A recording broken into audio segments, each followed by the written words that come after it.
The male has passed away, but to get there I've probably sacrificed 8 or 9 batches of fry. Or try a different species of fish, and that species of fish I'll show you now.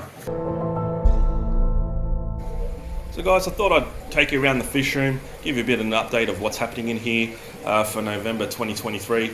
So here's my Neolamprologus leilupi in their 5-foot grow-out aquarium. They're getting quite large now.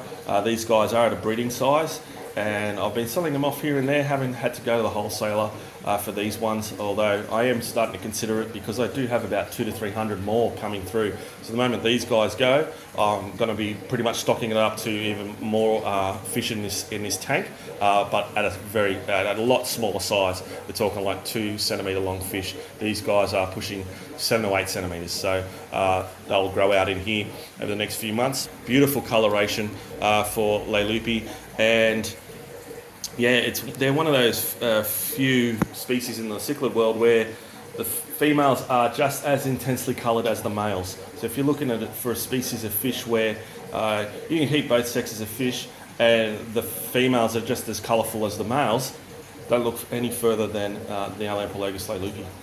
So the other fish I'll show you are the fish above them. Long-time subscribers to my channel would recognise this tank. I show it off a lot because I love it.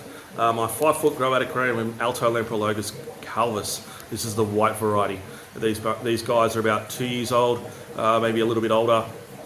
And yeah, I really love looking at this aquarium, even though it's not aquascaped. It's just one of those tanks that is just special to me. I'd love to aquascape it one day, but this is a stock grow-out aquarium, and if I was to properly aquascape it, it would be pretty hard to catch the fish. So I would be forever moving rocks out, putting them back in, and disrupting the fish too much. So haven't aquascaped it, but maybe I will one day. And I keep saying that. I do keep saying that on my channel. Sorry guys, but yeah, it's just one of those beautiful tanks that it's nice to look at. But unfortunately, I can't keep all the calvus that I have, and they have to get moved on. Anyway, on to the next tank. So the previous video that I released was on setting up a shell dweller aquarium, and if you saw that video, you'd recognise this tank, or maybe not, because the fish have moved a lot of sand around and a lot of the shells around. My Neolamprologus similis tank. I've got 5 in here.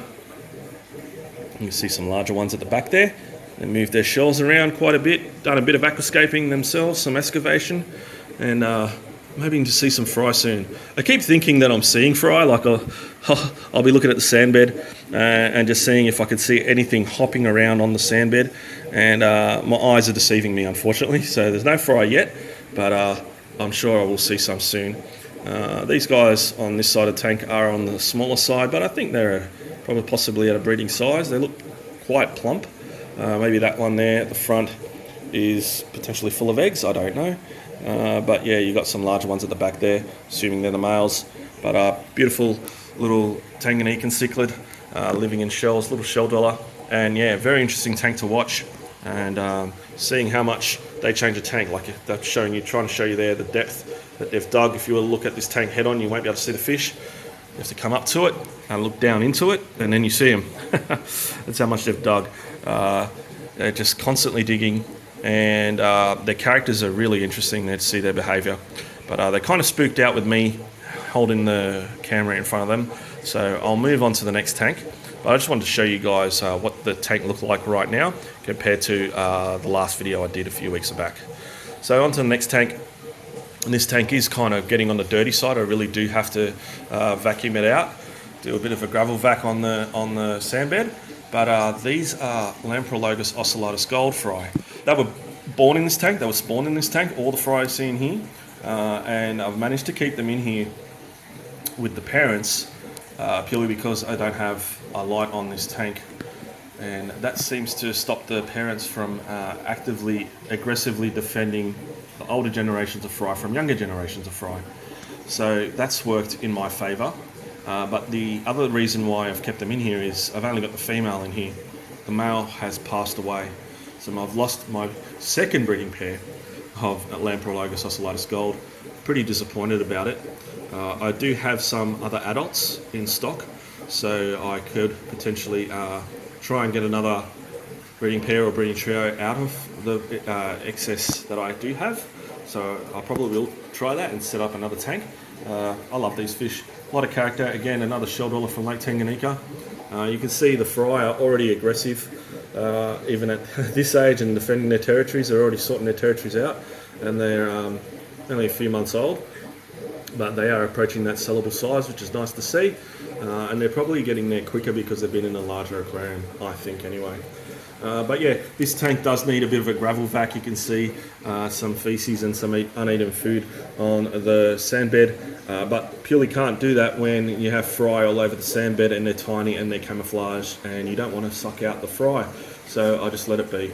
And because I haven't had the light on this tank, there's not much algae growth, and there are bristlenose catfish in here that keep the tank clean for me, or the algae off the glass anyway. And I did actually see a bristlenose catfish fry. So they do, the bristlenose that are in here do regularly spawn, but they're probably food for the ocellatus gold, and that's just one of the things, you know, that puts the ocellatus gold into good breeding condition, and they're getting live food occasionally. And I've got heaps of bristlenose catfish in other tanks that I actually specifically breed from. So, but when I do see fry, bristlenose catfish fry in here, I do pull them out, but I'm sure the majority of them are getting eaten by the ocellatus fry as well as the parents. But yeah, I'm going to have to do a bit of a clean out on this aquarium and take all the fry out, put them in their proper grow out aquarium, and then maybe try again with this aquarium, try to get another breeding pair of Lamprologus ocellatus gold, or try a different species of fish, and that species of fish I'll show you now. Okay, so this tank is one of my larger tanks in the fish room. I don't have many large tanks, and it is pretty heavily stocked for the species of fish that I have in here. So I'll go through the fish that are in here. The larger silver looking fish are Furcifer risha, and I've got 2 males and 3 females. So you can see female here, female and female. That fish behind the rock there is a male, subdominant male, and that's the dominant male. Now I'm going to pan the camera back. I want to show you how deep this pit is on the left there that the male has dug. Isn't that crazy? He has shifted all the sand from this side of the tank to that side and then dug his pit, which you can see there. And they've been regularly spawning. Now, a lot of my subscribers know I don't really like to milk the females from their batch of fry. I like to try to get them to get their instinct to kick in and learn to be good mothers and go full term, hold the fry full term. And I have been successful in doing that, but I've had to sacrifice a lot of batches to get to that point. So I do have 2 batches of fry that have gone full term, and from these fish. But to get there, I've probably sacrificed 8 or 9 batches of fry. I believe, and might be wrong here, that with us milking the females to get the eggs and then raise the fry in egg tumblers, these guys are losing their instinct on how to become good parents, on how to be good parents. So I'm trying to get that instinct back into these fish, where they learn how to be good parents, hold the fry full term, and then that will benefit future generations of these species of fish, and that will benefit the fry as well. It's obviously easier for the fish keeper if the parents can hold the fry full term and look after them themselves, rather than me interfering, stressing them out, trying to get the eggs out of their mouth, putting the eggs in an egg tumbler. Obviously it does work, but wouldn't it be much better if these fish can have that instinct in them and look after the fish themselves and not stress them out and not stress the fry out? And then hopefully that instinct gets passed on to the other generations of fish that they have. But anyway, I wanted to show you this tank and how big this male is now. It's beautiful trailing fins. I wish it was a little bit bluer, but to be honest with you, the light is right at the back of the aquarium, not at the front. So I think that's why he's not as blue as he is when he's spawning. He doesn't look as blue as he usually does, because all the rubbish I've got on top of this tank has just pushed the unit back.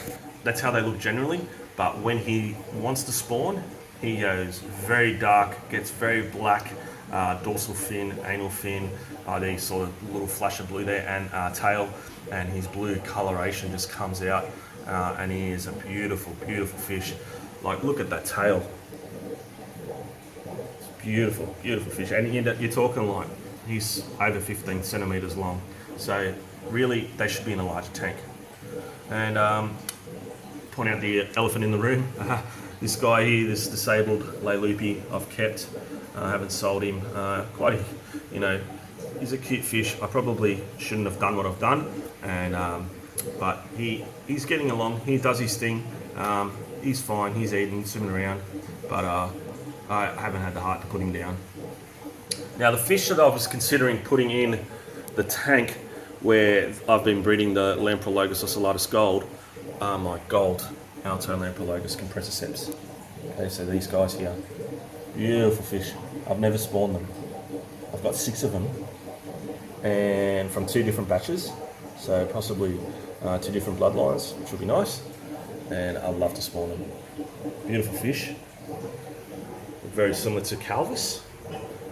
These guys aren't as slender. They have a higher back and a steeper forehead, and compared to Calvus, and that's why they are different. They're called compressiceps. But yeah, I'm looking at possibly putting them in that tank where I had the Lamprologus ocellatus gold, and giving them a go at spawning them. Because yeah, I love a good challenge, and I haven't spawned them yet. So they're obviously at breeding size, but they haven't paired off at all in this tank. There might be too much activity in here for that to happen. This tank is, again, quite heavily stocked for the size of it, and really I should have those Furciferoetia in a larger aquarium by themselves, with a lot of more swimming space, but this is the largest tank I have. But anyway, there you go. One of my, or pretty much the only community tank I have in the fish room. All my tanks are either grow out aquariums for specific species, or species only breeding aquariums. This one is the only one where I've got a community aquarium, so to speak. Anyway, there you go, guys. My November 2023 fish room update tour. Really hope you enjoyed that video and found it informative. If you did, please give me a thumbs up, comment, and consider subscribing to the channel. I really would appreciate it. Alright guys, I'm going to wrap this video up now. Thanks for watching, and I'll catch you in the next one. Bye.